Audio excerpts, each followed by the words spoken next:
Peace and love, and welcome back. I fixed my chair a little bit. Welcome back to the Palace of Persephone.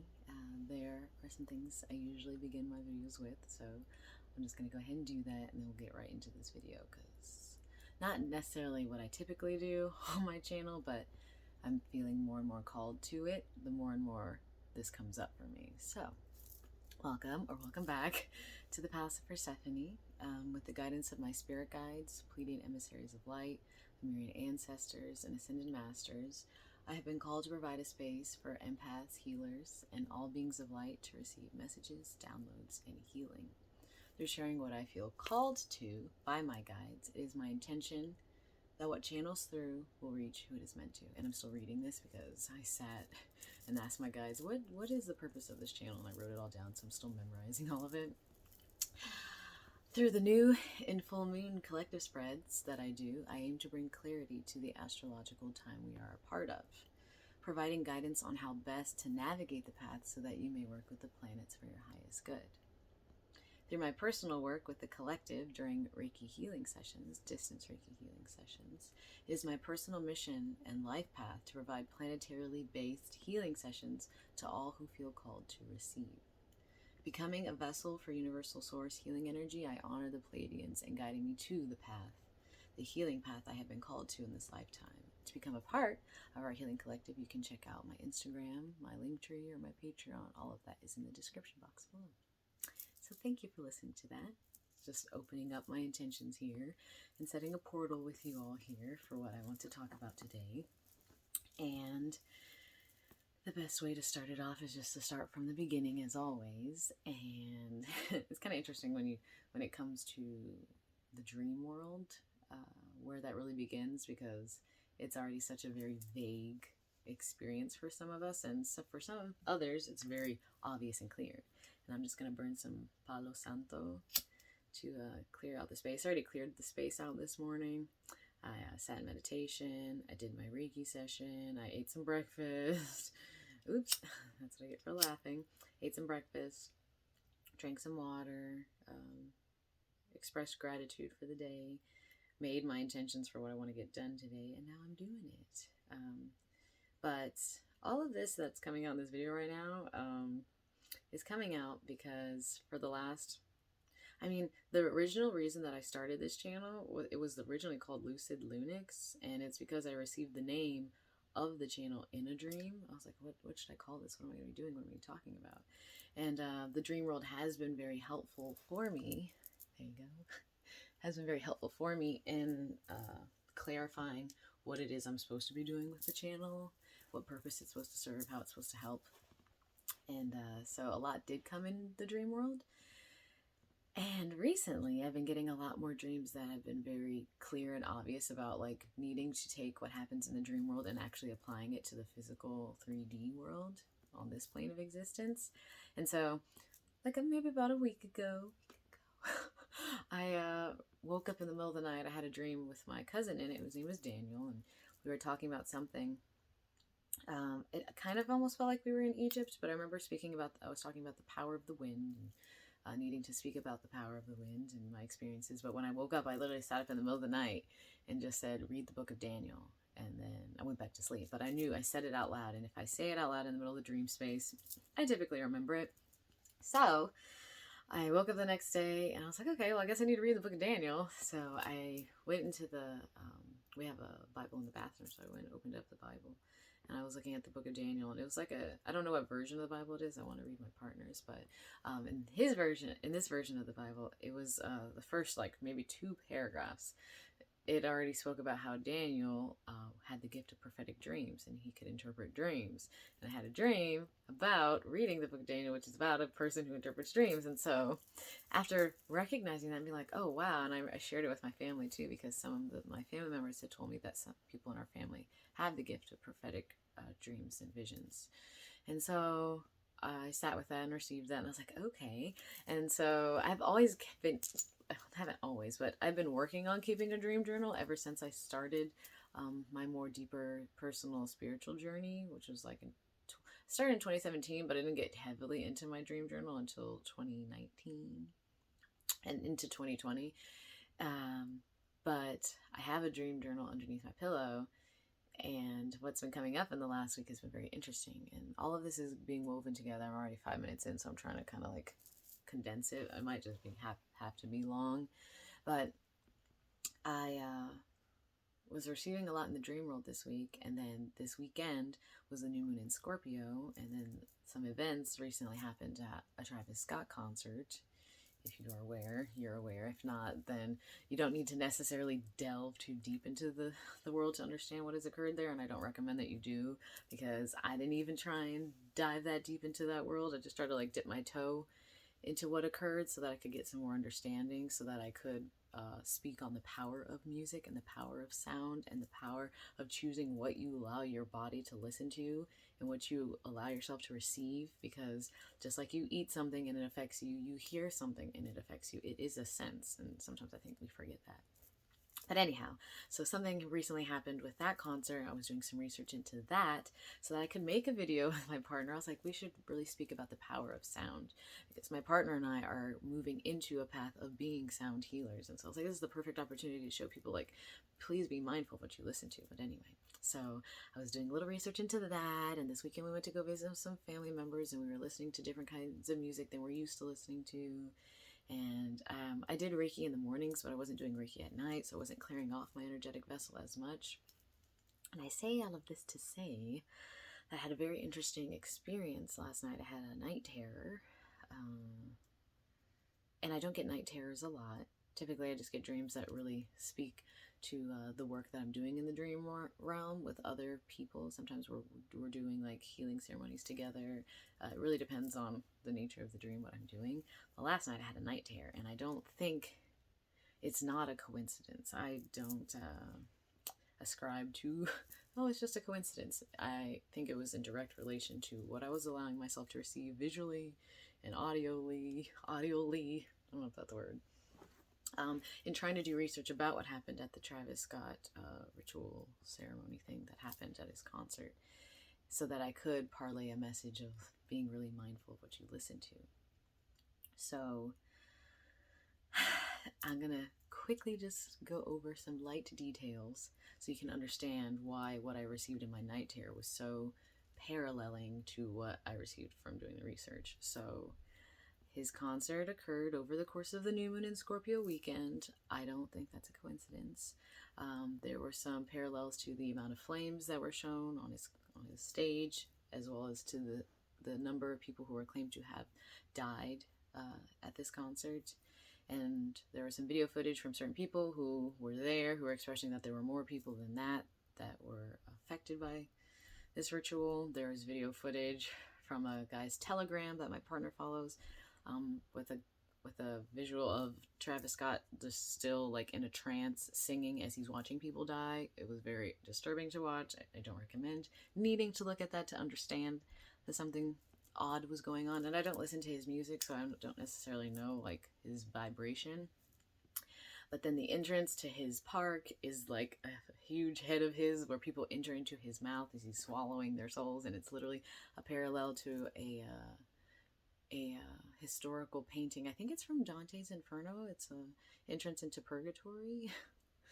There's too many parallels. Upside down cross for a stage. There were a lot of things that like I didn't even need to look very hard to see. And the shirt he was wearing, all this stuff. So I did just light research so I could understand what was going on, so I could then use my platform to speak about not being like planting seeds of fear, because I want to make it clear that the battle is already won. The light is already won. It is about choosing to stay grounded in your light and choosing to not feed into the darkness that is now the path that we are walking. And so I am not planting seeds of fear here, planting seeds of awareness, planting seeds of thoughtful action on your part and my part, without being cognizant of what you listen to and what you ingest in all ways, what you allow your energetic body to receive. And so I didn't do Reiki last night after I did this research, because I said, oh, I'm too tired. It's cold up here. I don't need to do Reiki. I'll be fine. And then I also did not pray before I went to sleep. And I typically pray and call to Archangel Michael, and I call to my guides and ask for protection and safety as I sleep, because when you are a bright light and you are shining brighter, it's easy to see you in the dark. And I did not do Reiki last night. And I did not call in prayer. And I did not protect the home. And I did not cast light over the house. And I did not put up my shield like I typically do. And guess what happened? Yeah. So let me just explain this night terror. So I'm laying in my bed, like, and the night terror was interesting because it was one of those night terrors I have where I think that I've woken up, and it's typically one spiritual energy. It doesn't feel like multiple energies are present. It's like one entity energy that was there, and so I'm sleeping in my bed. And then I realized that I've woken up, but my body feels like, you know, like when you fall, your arm goes to sleep and you have to like try and throw your arm around to get it up. That's how my body felt. And I could feel something over in the corner of the room, kind of just like, kind of ciphering my energy.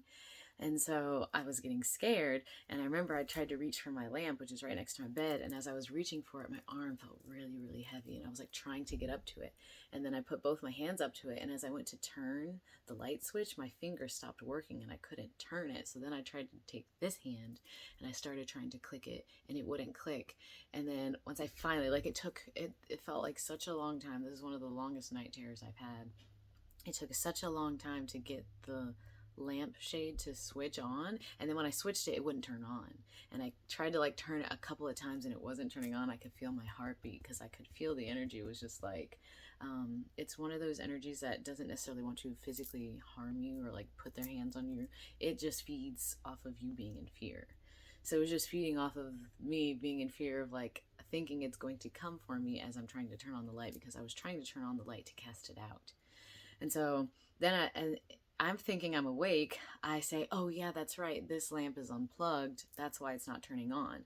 So then the light that's like shining on my face right now is a recent lamp I just put over here. And I said, oh, well, if I sit up, I can go over here and turn on this light. And so I was like slowly trying to move my body to get up and reach that light without feeling exposed. Because like, you know, when you're like scared in a dream, if you put your blanket on you, you just feel like really safe. So then I reached over to this lamp, and I like, again, my finger dexterity was like almost non-existent. It like felt like I was like paralyzed. And so I was like trying to click the light for this one to turn on. And as I started turning it, it went on for like 1 second and then turned right back off. And I could just see like the glow of a bulb like right after it's turned on but turned back off. And I kept trying to click it and it wasn't working. And at this point in time is when music started playing out of that corner where the entity was. And I can't tell you, I've really been trying to sit with it all morning to figure out what song it was. It wasn't like a song from this century. It felt kind of like, I don't want to say century, this decade. It felt like it was from like maybe the 50s, but I just remember it was like such a distracting song. It was like music that you hear that's just like so jarring. You're like, what? This is not music. This is just noise. This is so distracting. And so the music that was playing was so distracting. It was causing my like heartbeat to rush even further. And I was getting really like scared and agitated because I was like, I'm trying to turn on the light so this spirit will go away, so this energy will go away. And I still felt it looming in the corner, but I couldn't see it. And then what I realized was I'm like trying to like visually put you where I'm at. So I'm like, I guess it's hard to like imagine how to visually put you there, but I'm in the bed and there's like a lamp to here and a lamp in front of me, and then in that corner over there is the spirit. And so then I get up out of the bed because at this point, like, usually my night terrors don't last this long. But then I remember I got up and I tried to come over to my altar, and I was like laying out flowers and I was trying to breathe really slow. I was like, okay, this is fine. The lights aren't turning on, but you're okay. Because at this point in time, I still think that I'm actually awake. I didn't realize I was dreaming. So I'm like, okay, everything is fine. I just need to breathe. I just need to breathe. So I was taking really slow, deep breaths and laying out flowers, and it still wasn't working. And I could still hear the music just blaring in the corner. And I was like, what is going? Like, I was very confused. So then I'm at that point where I'm so like frightened of what could happen, not what's actually happening. Because like I said, the spirit hasn't touched me. It hasn't gone near me, but it's feeding off of my fear. And that's all it needs to do. It doesn't even need to come near you to feed off of you. It doesn't even need to come near you to feed off of you.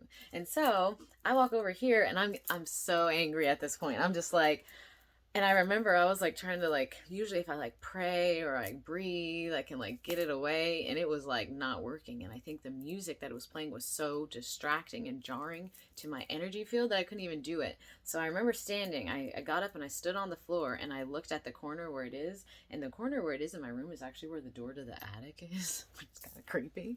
Um, but I stood here and I remember it was the spirit was standing behind the music, because that's why I couldn't see. It was like a shadowy figure behind, just like, and I couldn't. There was no like music player or anything. It was just sound, music coming out of this corner with an entity behind it.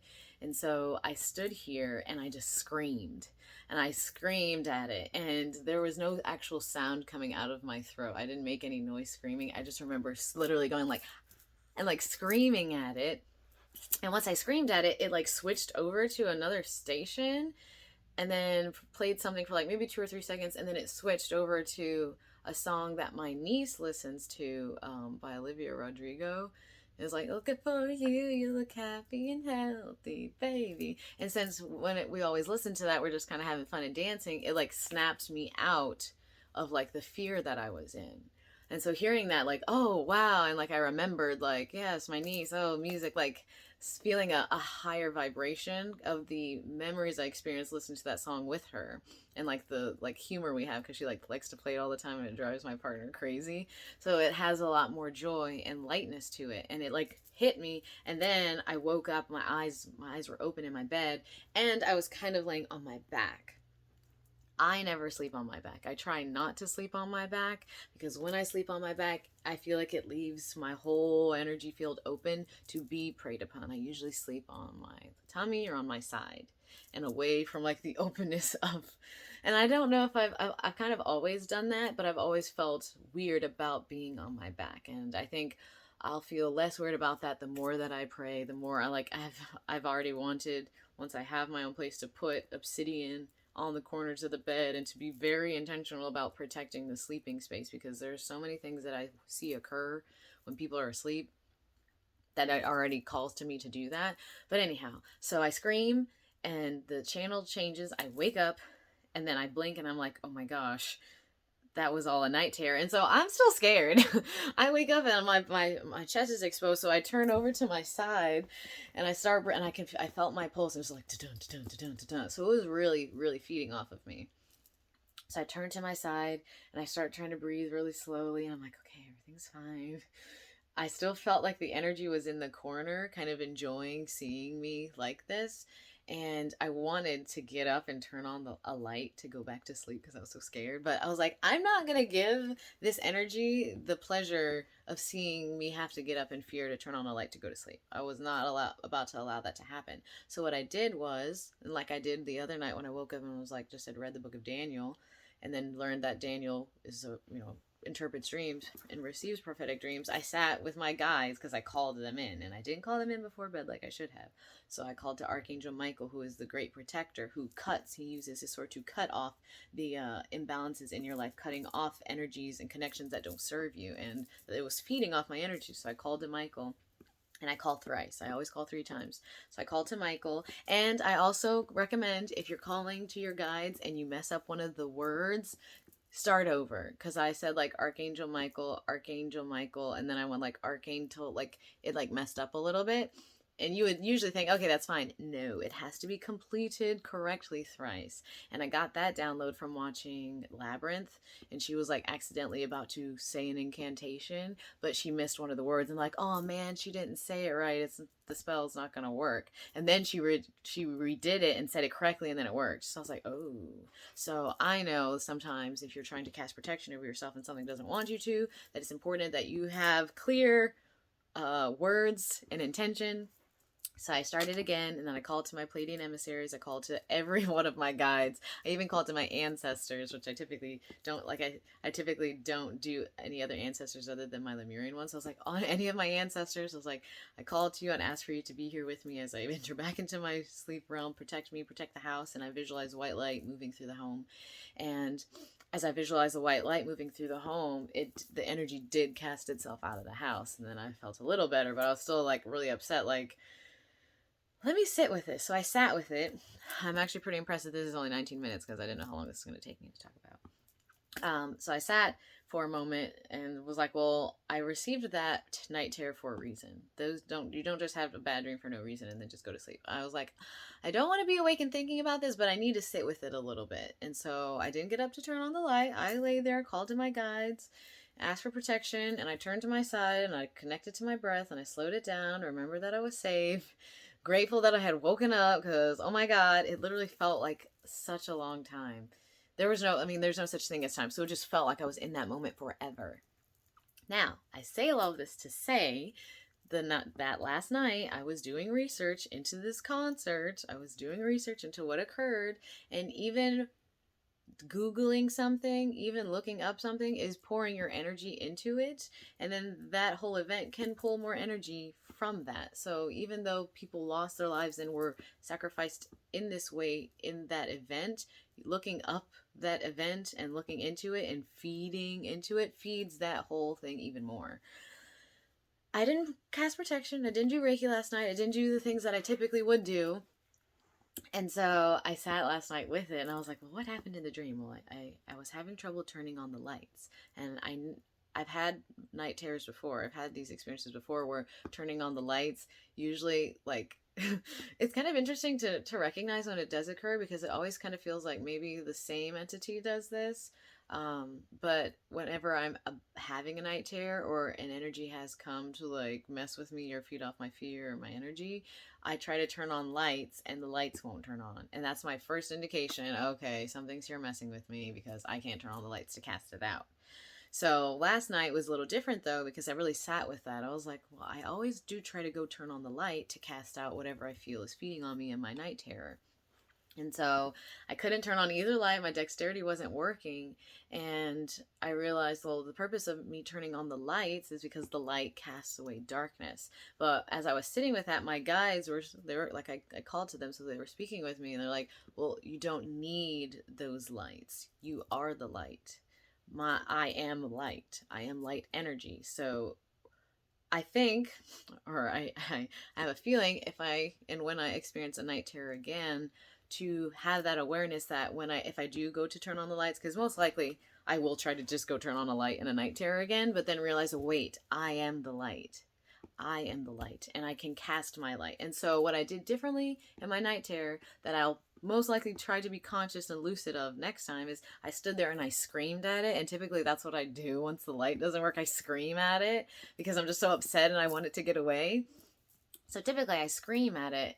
And it was funny, I was talking to my partner about it this morning. Instead of screaming, I'm going to work on beaming. So instead of screaming at it, I'm going to work on beaming my light, because light casts away the darkness. And so that's kind of what I got from that experience. A little, like one portion of that was recognizing that the artificial light, yes, can work in casting it away, but we are true beings of light.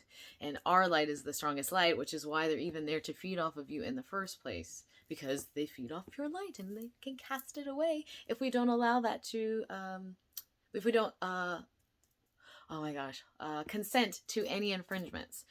This is actually something one of my friends says before bed, and he said he's noticed that it's been immensely powerful to do, and he hasn't experienced any issues since doing that. So do not consent to any infringements. Do not consent to any infringements. I do not consent to any infringements. And recognizing you are a divine sovereign being and that you do have authority over your life and your experience. And so that's something I learned last night in the night terror. But then I also, because my partner was like, well, so what are the things that happened last night differently? They even got a night terror in the first place, because I don't always get them and I haven't gotten one in a little while. And I did the research into that concert. I was trying to make a video about it so that I could help people who are interested in kind of understanding what occurred to find a brighter path about the experience and not feed into the fear, but to recognize the awareness of the time we are in, and that it, the same way there is warfare on this earth, there is also spiritual warfare. The war is already won, but that doesn't mean that we should just not be aware, and to be very clear and cognizant and intentional about what we listen to, what we eat, what we put on our body, about everything we allow into our energetic field, which is why I was like so mad at myself that I didn't do Reiki before bed. I guarantee you that would have made a huge difference in protecting my energetic field before I went to sleep. Anyhow, so as we were sitting up this morning talking about it, he's like, well, you technically did feed into that scenario because we did research on it a little bit, and I didn't necessarily want to do a lot of research because he was like, well, I want to have some facts if we're going to make a video about it. And I was like, I feel like I kind of don't even need to know a lot, because with like your intuition, with your heart, with like just your knowingness, like something is not right there. I don't even need to know the details to know that deaths occurring at a concert should not be natural and normal and not happen as often as they do. But I digress. So, I'm trying to keep this short. I want to keep it under 30 minutes. So I recognized the important things I recognized from that too was my partner also mentioned that the entity was hiding behind the music. I didn't see the entity. It was behind the music, and the music couldn't really figure out what it was. It was just distracting.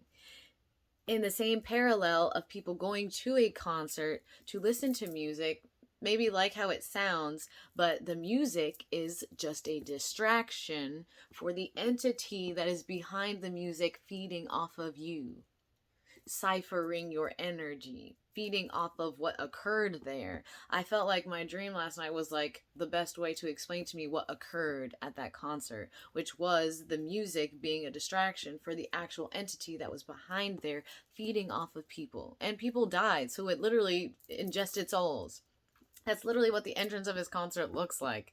That's literally what his shirt showed, people entering from one dimension into another, going from blue to red through a door. And I just really felt called to talk about it because music is so powerful and so healing and so nurturing, and there are people who don't use it for that purpose and intention, and it is spiritual warfare. And so choosing what you listen to is very important. And I know it's like one of those things where, well, it's popular. Well, why are we allowing people who we see on our phone screens to show us what's important? Why are we following certain people who we've never met in real life? Like, choosing to feel like certain people have more value or wealth or abundance or importance because we're told by our phone screens that they are, or we're told by our computer screens that they are, or we're told by our televisions, we're told by screens that these people are important because they appear on your screen all the time, and the number under their photo has lots of likes and this and this and that. Like, we're allowing just literally simulated screens to let us know this. Have you ever met this person that you see on your screen that you're told is important? Have you ever met them within their energetic field? You may have gone to their concert, yes, but your energetic field extends to about the width of your arm span around you. Have you ever been within that field of that person to really understand their energy, to really understand them, and if like you really resonate with them, or just because your screen told you to? And I'm not really trying to get into a screen tangent, but that's just kind of coming out as I'm sitting here talking about this. But I felt like the night terror I got last night was the perfect way for me to understand what occurred at the concert, so that I could actually have a better way of sharing here what I felt was important to talk about, which is about recognizing the power of some of those things we choose to go to and feed into. And it's okay to enjoy music, it's okay to enjoy artists, but choose who you listen to intentionally. The same way that if you wanted to go get like your hair done, you wanted to go get a massage, you wanted to try out like somewhere new, you read reviews, you do your research, you make sure, would I really want to go to this place? Learn more about the artists that you listen to, learn more about their music. Don't just listen to the music and be like, oh, this sounds good, because the music is distracting. Read the words. Literally just go on Google. And I haven't listened to any of Travis Scott's music, so I don't know what his music is like, but I guarantee you if I just went on Google and looked up his words, I would be reading the lyrics and be a little concerned. And that is actually what you're receiving. Like, the music is the distraction. The words are like a spell, because you spell the words, and then word is like power. So speaking that word out over you, whatever they're saying, speaking his word out over you, the music being the distraction and the entity behind that music feeding, is a horrible little combination, if you ask me. So I say all of this to say that the power of sound is so real. It is such a healing thing. It is such a beautiful thing to tap into when it is of its highest vibration, and it can be really, really horrible if it's not. And from some of the videos that I saw of people who were at that concert, they said it felt like they were literally in hell. It felt like it was never going to end. And that's what I felt like in my night terror last night. I felt like that the moment I was in was never ceasing, that was just my reality. I felt paralyzed. I felt like I was being fed off of, and it was only through recognizing the power of my light, the power of myself to claim my authority over my energetic field and to not allow any infringements, that I was able to cast it away. So it's about having your own independent authority and awareness. Is about having your own divine sovereign awareness over yourself, that you are in your own energy, you're your own person, you make your own choices, you choose what goes on your screen on your phone, you choose what goes on your television, you choose what goes on your computer screen, you choose what you listen to. Those are all of our own conscious choices, and a lot of them have been made unconscious due to programming and brainwashing.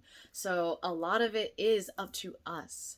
It's up to us as our own individuals to not allow anyone else to tell us what to do, and to not just do things because other people do them, to not just listen to other things because everyone else does, to have your own individual thoughts and heart and soul and choose what resonates with you. And if that resonates with you, maybe sit with yourself a little bit and be like, does it really resonate with me? Who am I? Have you sat with who you are in order to understand what resonates with you? There's just a whole little multitude of things that we could go down a rabbit hole of when it comes to that. But all I'm trying to say is we are sent down here on this plane, on Earth. We've all been sent down to this earthly existence to elevate the consciousness of this planet, to elevate the energy that is present here by tapping into all of our own divine individual light and truth. And by radiating our light, by vibrating at our highest level, by tapping into our highest energetic frequency and holding that within ourselves. If we all choose to do that just for ourselves and not worry about everyone else, we just choose that for us, then everyone's done the work. Everyone will be doing their work, because our work is simply just aligning to our highest truth and self and sovereignty. And as we walk through Gaia and send that love and light out, we cast that out, each person casting out love and light, that elevates the frequency of this whole planet, this whole plane of existence. And darkness cannot rest here. Darkness cannot be here. And then we can all elevate and go to our next incarnation and ascend to our highest vibration outside of this earthly plane. I don't mean to be getting all galactic at the end of this video, but I say all this to say, be mindful, make conscious choices, be intentional about what you listen to, practice discernment in what you listen to, and recognize you are a beam of light. You don't need to scream like I did. You are a light. We're all beautiful beings of light, which is why those people need us to go to their concerts. That's why they need us to attend. That's why they need us to be there. They're not, those performers and singers are nothing without us. They literally say that I would be nothing without you guys. I would have nothing without your support. And they would not. And so choose who you support. There are beautiful sound healers. There are beautiful musicians. There are beautiful people out there who are creating beautiful sound and music and healing and really allowing people to release trauma and release blockages. Tap into that. Tap into what is really light and harmony and beauty. And that will no longer continue. It's our choice. We have to choose what we value and what we do not value. And if we all chose not to value things like that, they would no longer exist, because there would be nothing to feed off of. So yeah, I think that's all I'm going to say. I can keep it short and sweet, which is 33 minutes apparently. So please feel free to talk in the comments below if you experience night terrors, or if you listen to the kind of music, or you feel that you've experienced your own type of intimate experience with music and how it affects you, and recognizing that dark music can affect us in a dark way, just like light music affects us in a light way. Maybe even just if you want to just talk in the comments and dive a little deeper, I'm open to doing that, because the power of music is very real. So yeah. Thank you for listening. Thank you for sitting in this portal with me and experiencing this with me, and asserting a higher timeline, asserting the highest of timelines, that the battle is already won. It's now about making those continuous conscious aware choices about what we ingest in this earthly realm. Okay. Thank you for watching. I will see you on the next one. check out the the channel for other things, because like I said, this is not a very conventional video that I would make, so there's like different things that I do here. But yes, please, please, please, please, please, please, please, please be mindful and stay tuned, because I will be starting to share my own sound healing frequency so that I can be the light that I wish to see here. Okay. Until next time, peace and love.